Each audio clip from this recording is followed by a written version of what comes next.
কাল থেকে বাজারে আসছে পরিবেশ বান্ধব পাটের ব্যাগ। পাট মন্ত্রণালয়ের নিজস্ব ভ্যানে করে বাজারে বাজারে পৌঁছে দেবে এ ব্যাগ। দাম পড়বে 20 থেকে 70 টাকার মধ্যে। এই ব্যাগ জনপ্রিয় হলে পলিথিনের ব্যবহার বন্ধ হবে বলে আশা মন্ত্রণালয়ের। নিষিদ্ধ হলেও দেদারসে ব্যবহার হচ্ছে পলিথিন ব্যাগ। আইন করেও পাটের ব্যাগ নিশ্চিত করা যায়নি। বলা হচ্ছিল বাজারে পলিথিনের বিকল্প না থাকায় বন্ধ করা সম্ভব হয়নি। অনেক দিনের চেষ্টায় বাজারে পাটের ব্যাগ ছাড়ছে মন্ত্রণালয়। সচিব জানান, জলবায়ু ফান্ডের টাকায় এই ব্যাগ তৈরি করা হচ্ছে। বাজারে বিশেষ ভ্যানে ও টিসিবি ট্রাকে পাওয়া যাবে পাটের ব্যাগ। প্রতিটি ব্যাগে ভর্তুকি দিচ্ছে সরকার। 25 কোটি টাকা দিয়ে শুরু করব। প্রথমে শুরু করছি ঢাকা শহরে। আমরা এটা তো সাবসিডাইজ প্রাইসে দিচ্ছি। এগুলো আছে হলো 20, সর্বনিম্ন 20 টাকা, যেটার মার্কেট প্রাইস নিয়ার অ্যাবাউট 20 টাকা, হয়তো ওপেন মার্কেট থেকে গেলে 35-40 টাকা এরকম। আরেকটা আছে হয়তো 30 টাকা, 25 টাকা, এরকম কয়েকটা ক্যাটাগরি, তিন ক্যাটাগরি আছে। উদ্যোক্তারা বলছেন, পাটের ব্যাগ একাধিকবার ব্যবহার করা যায়। এর সুফল পেতে পারে পাট খাতও। পাটের ব্যাগটাকে আমরা দলমত নির্বিশেষে যদি ব্যবহার করার উদ্যোগ নেই, এটাকে উৎসাহিত করি, বিশেষ করে তরুণ যারা আছে, আগামীর ভবিষ্যৎ, তারা যদি এটাকে সত্যিকার অর্থেই পজিটিভ একটা ইম্প্যাক্ট ফেলবে, সেই চিন্তা করে যদি এগিয়ে আসে, আমি বিশ্বাস করি একটা নতুন ধারা তৈরি হবে বাংলাদেশে। প্রথমে রাজধানীর বিভিন্ন বাজারে পাওয়া যাবে এ ব্যাগ, পরে সারা দেশে তা ছড়িয়ে দেয়া হবে। Shahid Ahmed, independent news, Dhaka. পরিবেশ বান্ধব পাটের ব্যাগ নিয়ে বিস্তারিত আলোচনা করতে আমাদের সাথে যুক্ত হয়েছেন বহুমুখী পাট পণ্য উৎপাদক ও রপ্তানিকারক সমিতির সভাপতি রাশেদুল করিম মুন্না। রাশেদুল করিম মুন্না, আপনাকে স্বাগত জানাচ্ছি অর্থনীতি সারাদিনে। শুরুতেই আপনার কাছে জানতে চাইব, এর আগেও কিন্তু বহুবার আমরা দেখেছি পাটের ব্যাগের ব্যবহার করার জন্য সরকার বেশ কয়েকবার উদ্যোগ নিয়েছে, কিন্তু কোনোটাই আসলে সেইভাবে কার্যকর করা যায়নি। কেন যায়নি এবং এখন যে উদ্যোগ নেওয়া হচ্ছে এই বিষয়ে আসলে আপনি কতটা আশাবাদী? ধন্যবাদ আপনাকে। আপনার কথার সাথে আমি একমত যে সেই 2001 সনে প্রথম পলিথিন ব্যাগ বন্ধ করার উদ্যোগ নেওয়া হয়েছে এবং পলিথিন নিষিদ্ধের আইন হয়েছে। 2014-তে প্যাকেজিং অ্যাক্ট ঘোষণা হয়েছে, কিন্তু বাস্তবায়নের হারটা হচ্ছে খুবই কম। এটা মূল কারণটা হচ্ছে, যেখানে বাজারে খুব সহজলভ্য এবং সস্তায় সিঙ্গেল ইউজ প্লাস্টিক ব্যাগ পাওয়া যাচ্ছে, সেক্ষেত্রে পাট বা ন্যাচারাল বেস এনি ব্যাগের ক্ষেত্রে মানুষের উৎসাহটা কম। এবং সেই উৎসাহটা কম হওয়ার মূল কারণটা হচ্ছে আমাদের বদ অভ্যাস। আমি যদি বলি যে আজকে থেকে 30-35 বছর আগে আমি নিজে যখন বাবার সাথে বাজারে যেতাম, তখন কিন্তু এই পাটের ব্যাগটাই নিয়ে যেতাম। এখন চিন্তা করতে হবে আসলে যে আমরা সহজলভ্য এবং সস্তায় পলিথিনটা পাচ্ছি, কিন্তু এটা যে একটা বড় ব্যাপক একটা পরিবেশের ক্ষতি করছে এবং সেই ক্ষতি শিকার আমরা সবাই হচ্ছি। এবং এই জায়গাটাকে যদি আমরা ফোকাস করে চিন্তা করি যে বর্তমান প্রজন্ম এবং আগামী প্রজন্মের সুরক্ষায় আমাদের পরিবেশ বান্ধব পণ্যের বিকল্প নেই। এটা এই মুহূর্তে অবশ্যই পলিথিনের সাথে কম্পেয়ার করলে অনেক এক্সপেন্সিভ, কিন্তু এই ব্যাগটা কিন্তু বারবার ব্যবহার করা যায়। অর্থাৎ আমাদের যে বদ অভ্যাস, সেই বদ অভ্যাসটাকে যদি আমরা পরিবর্তনের চিন্তা জায়গায় যদি সিদ্ধান্ত নিতে পারি, যে এই যে একটা ব্যাপক ক্ষতি হচ্ছে, ছোট্ট করে বলি যে একটা সিঙ্গেল ইউজ প্লাস্টিক ব্যাগ মাটির সাথে মিশে যেতে প্রায় 1000 বছর লাগে। এবং সেই প্রভাবে কিন্তু এখন আমাদের এগ্রিকালচার বলেন, আমাদের ফুড বলেন, মানব জাতির যে গ্রোথের জায়গাটা বলেন, সব জায়গাতে কিন্তু একটা খুব বড় ধরনের আমরা হুমকির মধ্যে পড়েছি। এবং সেটার প্রভাবটা আমরা দেখছি, আমাদের বিভিন্ন ধরনের রোগ কিন্তু হচ্ছে, যেটা একসময় বাংলাদেশের মানুষের মধ্যে ছিল না। সেই সার্বিক বিবেচনায় কিন্তু চিন্তা করতে হবে যে আমাদের প্রজন্মকে সুরক্ষার জন্য, পরিবেশের সুরক্ষার জন্য, আমাদের অর্থনীতির জায়গাটাতে যদি চিন্তা করি, সেই জায়গাতে হচ্ছে আমাদের প্রতিযোগী দেশগুলো যে কাজটা করেছে, পরিবেশকে সুরক্ষার পাশাপাশি স্থানীয় শিল্পকেও কিন্তু বিকশিত হওয়ার সুযোগটা দিয়েছে। এই সুযোগে যদি পাট শিল্পের সাথে সংশ্লিষ্ট যারা আছে, বিশেষ করে এসএমইরা আছে বা মাঝারিরা যারা আছে, যারা পাটের ব্যাগটা বানাবে, সেই জায়গাতে যদি হচ্ছে একটা স্কোপ তৈরি করা যায়, পাশাপাশি যারা প্লাস্টিক নিয়ে কাজ করছে, তারা যেভাবে আমাদের অন্য দেশগুলোতে, পৃথিবীর যেখানে প্রায় 100 দেশে প্লাস্টিক ব্যাগ ব্যান হয়েছে, সেই জায়গাতে কিন্তু তারা রিসাইক্লিং কনসেপ্টটাকে কিন্তু খুব সিরিয়াসলি নিয়েছে। তারা প্রথমত হচ্ছে আইন করেছে, ট্যাক্স বাড়িয়েছে, জনমত তৈরি করেছে এবং বিকল্প পণ্য তাদের হাতে তুলে দিয়েছে। সুতরাং এই জায়গাতে আমি মনে করি বাংলাদেশে বারবার উদ্যোগগুলো ব্যর্থ হওয়ার মূল কারণটা হচ্ছে আমরা আইন করে দায়িত্ব শেষ করছি। রাশেদুল করিম, আপনিও যেরকমটা বলছিলেন, আমরাও জানি যে পলিথিন কিন্তু পাটের ব্যাগের তুলনায় অনেক বেশি সহজলভ্য এবং যে জিনিসটা আমরা জানি বাজারে গেলেই আমরা হয়তো ফ্রি পেয়ে যাই, সেই তুলনায় পাটের ব্যাগের আমরা যেই দামটা দেখলাম 20 থেকে 70 টাকা, যদিও বারবার ব্যবহার করা যাবে, তারপরেও 20 থেকে 70 টাকা কিন্তু সাধারণ মানুষের কাছে অনেক বেশি মনে হতে পারে। তো তারপরেও আপনার কাছে জানতে চাইবো, যেহেতু সহজলভ্য পলিথিন, সেই তুলনায় পাটের ব্যাগ আসলে কতটা জনপ্রিয় করতে পারবে, অথবা সরকার এই পলিথিন বন্ধে আসলে উদ্যোগ যেভাবে নিচ্ছে সেটা আসলে কি কার্যকর হয়েছে কিনা আপনার বলে মনে হয়? আমি তো একটু আগে বললাম যে বিভিন্ন সময় আইনগুলা ঘোষণা হয়েছে এবং চাপিয়ে দেওয়া হয়েছে। এই চাপিয়ে দেওয়ার কারণে হচ্ছে জনগণ সেটাকে রিসিভ করেনি। এবার হচ্ছে যেটা হচ্ছে বিকল্প পণ্য হিসাবে সেটাকে বাজারজাত করার উদ্যোগ নেওয়া হচ্ছে। পাশাপাশি আমাদের অ্যাসোসিয়েশন থেকে আমরা জেডিবিসির নেতৃত্বে যে কাজটা করতে যাচ্ছি, একটা জনমত তৈরি করতে যাচ্ছি। অর্থাৎ মানুষ যদি ওই জায়গাতে হচ্ছে কনভিন্স হয় যে পলিথিনটার যে একটা ভয়াবহ ক্ষতিকারক সাইড আছে, যদিও সস্তা সহজলভ্য, সেই জায়গাতে কিন্তু আমরা অভ্যস্ত হয়ে গেছি। অর্থাৎ যে কথাটা বলতে যাচ্ছি, আজকে থেকে 30 বছর আগে কিন্তু বাজার করতে গেলে এই পাটের ব্যাগটাই মানুষ সবাই নিয়ে যেত। সেই অভ্যাসের জায়গাতে হচ্ছে পলিথিন সহজলভ্য হওয়ার কারণে আমরা বদ অভ্যাসের জায়গাতে অভ্যস্ত হওয়ার যে প্রক্রিয়াটা, এটা আমি মনে করি যে তরুণ প্রজন্ম যথেষ্ট সচেতন। তাদেরকে যদি আমরা সচেতন করতে পারি, এবং এই জায়গাতে আসলে দরকার শুধু পরিবর্তনের প্রক্রিয়াটা না, মানুষকে সম্পৃক্ত করা। আপনি আমি সবাই যদি এই জায়গাতে হচ্ছে কনভিন্স হই যে এটা আসলে আমাদের একটা বড় ধরনের দুর্যোগ আনছে আমাদের সার্বিক পরিবেশের এবং আমাদের জীবনযাত্রায়, এইটা থেকে বের হতে গেলে আমাদের আসলে বিকল্প নেই। আমরা যদি বিকল্পটা খুঁজি, সেখানে কিন্তু দাম বেশি হলেও আমাদের এই পরিবেশ বান্ধব পণ্যের দিকে ঝুঁকতে হবে। সেই জায়গাতে আমি বলছি যে যত্রতত্র ভাবে যে বহু ব্যবহার হচ্ছে, যেমন 2001-2 সময় কিন্তু নিষিদ্ধ হয়েছিল একটা বাজারে একটা বড় ব্যাগ পাওয়া যেত। আজকে যদি আপনি বাজারে যান, একটা বাজার করতে গেলে আমরা 20 থেকে 40টা প্লাস্টিক ব্যাগ নিয়ে আসছি ঘরে। এটা তো একটা ভয়াবহ বিপদ আমাদেরকে ডেকে আনছে।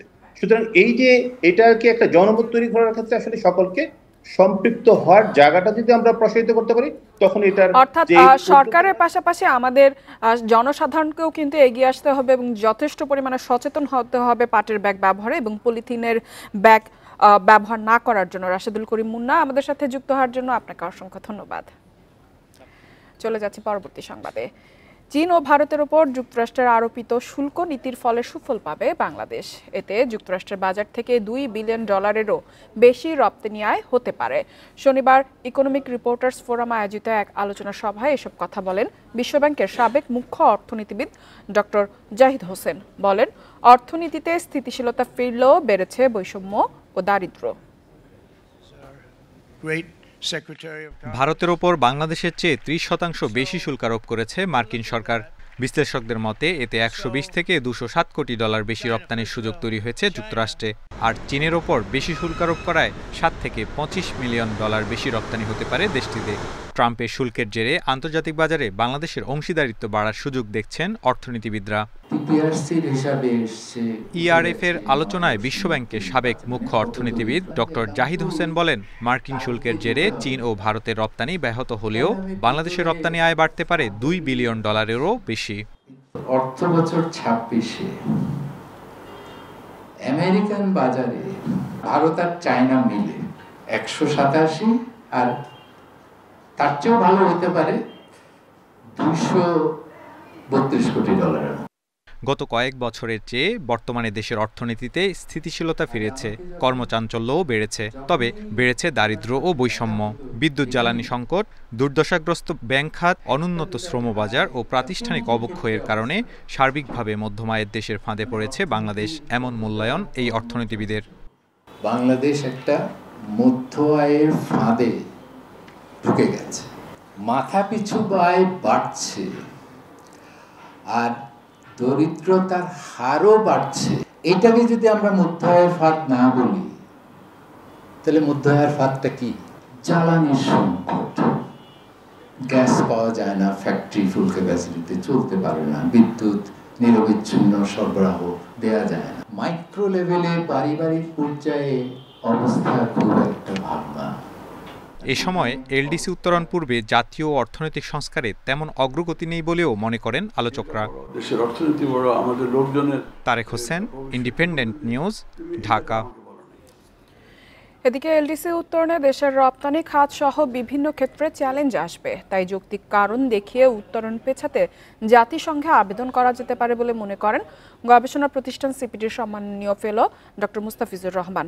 শনিবার ডিবেট ফর ডেমোক্রেসি আয়োজিত এক ছায়া সংসদ বিতর্ক অনুষ্ঠানে তিনি এ কথা বলেন। তবে উত্তরণের প্রস্তুতি অব্যাহত রাখারও পরামর্শ দেন তিনি। যে এন্টারপ্রাইজ তাদের আছে, তাদের মধ্যে একটা বড় সংখ্যক কিন্তু তারা হলো স্মল অ্যান্ড মিডিয়াম, এবং তারাই সবচেয়ে বড় বেশি ঝুঁকিতে পড়বেন। আমাদের যে স্মুথ ট্রানজিশন স্ট্র্যাটেজি যেটা আছে, এটা আমরা যাতে বাস্তবায়ন করতে পারি সেই দিকে আমাদের মূল নজরটা থাকা উচিত। নতুন শ্রম আইনের খসড়া পরিবর্তন চায় কারখানা মালিকদের সংগঠন বাংলাদেশ এমপ্লয়ার্স ফেডারেশন বিইএফ। সংগঠনটির দাবি, ইউরোপীয় ইউনিয়ন ও আইএলওর পরামর্শে মালিক শ্রমিকের বিভাজন বাড়ানোর প্রায়তারা চলছে। শনিবার এক সংবাদ সম্মেলনে সংগঠনের নেতারা জানান, নতুন সংশোধনীতে শ্রমিক সংগঠনের সংখ্যা বাড়ার সুযোগ থাকায় বিদেশি ক্রেতার আতঙ্কিত হওয়ার পরিস্থিতি তৈরি হয়েছে। এর প্রভাবে ক্রয়াদেশ কমবে, প্রতিযোগিতা সক্ষমতা কমবে রপ্তানি বাজারে। এ সময় নেতারা অভিযোগ করেন, শ্রমিক ও নিয়োগকর্তার মধ্যে আস্থা তৈরি করতে সরকারি উদ্যোগ নেই। বলেন, আর্থসামাজিক অবস্থা বিবেচনায় না নিয়ে বিদেশি পরামর্শে শ্রম আইন করা হলে হুমকিতে পড়বে রপ্তানিমুখী পোশাক শিল্প। সবাই মালিকদের পক্ষ থেকে সমঝোতামূলক অবস্থান নেওয়া হলেও কিছু সংশোধনের প্রস্তাব আমাদের জন্য গুরুতর উদ্যোগের কারণ হয়ে দাঁড়িয়েছে। বিশেষ করে মাত্র 20 জন শ্রমিকের মাধ্যমে ট্রেড ইউনিয়ন নিবন্ধনের সুযোগ শ্রম বাজারে অস্থিতিশীলতা সৃষ্টি করতে পারে বলে আমরা মনে করি। যারা আয়কর রিটার্ন দেন না তাদের শনাক্ত করে নোটিশ দেওয়ার সিদ্ধান্ত নিয়েছে জাতীয় রাজস্ব বোর্ড এনবিআর। ফলে সব কর শনাক্তকরণ, নাম্বারধারীদের আয়, ব্যয় ও সম্পদের তথ্য সরজমিন তদন্ত করে আইন অনুসারে কর আদায় করা হবে। সম্প্রতি জাতীয় রাজস্ব বোর্ড এনবিআর এর এক সংবাদ বিজ্ঞপ্তিতে এ তথ্য জানানো হয়। এতে আরও বলা হয়, প্রতি মাসের রাজস্ব সভায় এসব কার্যক্রমের তথ্য উপাত্ত উপস্থাপন করতে হবে। এ সময় রাজস্ব আদায় বাড়াতে প্রতিটি কর অঞ্চলকে গোয়েন্দা কার্যক্রম বাড়িয়ে কর ফাঁকি উদ্ঘাটনের কথাও জানানো হয়। বর্তমানে 1,12,00,000-এর মতো টিআইএনধারী আছে। তাদের মধ্যে 40 থেকে 42 লাখ টিআইএনধারী প্রতি বছর রিটার্ন দেন। বার্ষিক আয় 3.5 লাখ টাকার বেশি হলেই রিটার্ন দিয়ে কর দিতে হয়। ঢাকা স্টক এক্সচেঞ্জ আরও 13টি ব্রোকারেজ হাউসকে আর্থিক তথ্য বিনিময় সনদ দিয়েছে। এর ফলে এই প্রতিষ্ঠানগুলো অ্যাপ্লিকেশন প্রোগ্রামিং ইন্টারফেস যোগের মাধ্যমে নিজেদের অর্ডার ম্যানেজমেন্ট সিস্টেম ব্যবহার করতে পারবে। ডিএসই 2020 সালে এপিআই ভিত্তিক broker house order management system চালু করে। এরপর 65টি ব্রোকারেজ হাউস তাদের নিজস্ব ওএমএস ব্যবহার করে নাসডাক ম্যাচিং ইঞ্জিনের সাথে যুক্ত হওয়ার জন্য আবেদন করে। এই সনদ বিতরণের মাধ্যমে বর্তমানে মোট 39টি ব্রোকারেজ হাউস ফিক্স সনদ পেয়েছে। এর মধ্যে 22টি প্রতিষ্ঠান ইতিমধ্যে নিজেদের ওএমএস ব্যবহার করে কার্যক্রম পরিচালনা করছে।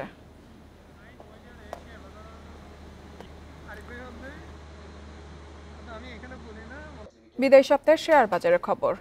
গত সপ্তাহে ঢাকার শেয়ার বাজারের প্রধান সূচক বেড়েছে 143 পয়েন্ট বা 3%। এ সময় আগের সপ্তাহের ব্যবধানে বাজার মূলধন বেড়েছে 10,175 কোটি টাকা বা 1%। একই সাথে ডিএসইতে লেনদেন বেড়েছে 1,193 কোটি বা 93,87 লাখ টাকা। অন্যদিকে সিএসইতে সার্বিক সূচক 332 পয়েন্ট বা 2% বেড়ে দাঁড়িয়েছে 15,357 পয়েন্টে। গেল সপ্তাহে পুরোটাই উত্থান পতনে ছিল ঢাকার শেয়ার বাজার। তবে লেনদেন হওয়া 3 কার্যদিবসেই মূল্য সূচকের উত্থান দেখা গেছে। সপ্তাহ শেষে ডিএসইএক্স সূচক ইতিবাচক অবস্থানে রয়েছে, 143 পয়েন্ট বেড়ে এখন অবস্থান করছে 5,517 পয়েন্টে। এ সময় লেনদেনের গতিও বেড়েছে। বিদায়ী সপ্তাহে ঢাকা স্টক এক্সচেঞ্জে 5,729 কোটি টাকার লেনদেন হয়েছে। এর আগের সপ্তাহে লেনদেন হয়েছিল 4,535 কোটি টাকা। অর্থাৎ সপ্তাহের ব্যবধানে ডিএসইতে লেনদেন বেড়েছে 1,193 কোটি 87 লাখ টাকা বা 26%। বিদায়ী সপ্তাহে বাজার মূলধন বেড়েছে 10,175 কোটি টাকা। প্রথম কার্যদিবসে লেনদেন শুরুর আগে ডিএসসির বাজার মূলধন ছিল 7,08,181 কোটি টাকা। শেষ সপ্তাহে বাজার মূলধন দাঁড়িয়েছে 7,18,356 কোটি টাকায়। এদিকে হাত বদলে অংশ নেওয়া 396টি কোম্পানি ও মিউচুয়াল ফান্ডের মধ্যে দর বেড়েছে 268টির, কমেছে 105টির এবং অপরিবর্তিত রয়েছে 23টির প্রতিষ্ঠানের শেয়ার দর। সপ্তাহ জুড়ে সবচেয়ে বেশি লেনদেন হওয়া প্রতিষ্ঠানের তালিকায় প্রথম অবস্থানে আছে সিটি ব্যাংক, দ্বিতীয় মালিক স্পিনিং এবং তৃতীয় অবস্থানে আছে বাংলাদেশ শিপিং কর্পোরেশন। শতাংশের দিক থেকে দর বৃদ্ধির তালিকায় প্রথম অবস্থানে আছে ইনফরমেশন সার্ভিসেস, দ্বিতীয় ট্রাস্ট ইসলামী লাইফ ইন্স্যুরেন্স এবং তৃতীয় অবস্থানে আছে এনার্জি প্যাক। অন্যদিকে বিদায়ী সপ্তাহে চট্টগ্রাম স্টক এক্সচেঞ্জে সার্বিক সূচক 332 পয়েন্ট বেড়ে অবস্থান করছে 15,357 পয়েন্টে। সপ্তাহ জুড়ে লেনদেন হয় 125,74,00,000 টাকা। Amirul Islam, independent news. আর এই ছিল অর্থনীতি সারাদিনের আজকের আয়োজনে। আমন্ত্রণ আমাদের পরবর্তী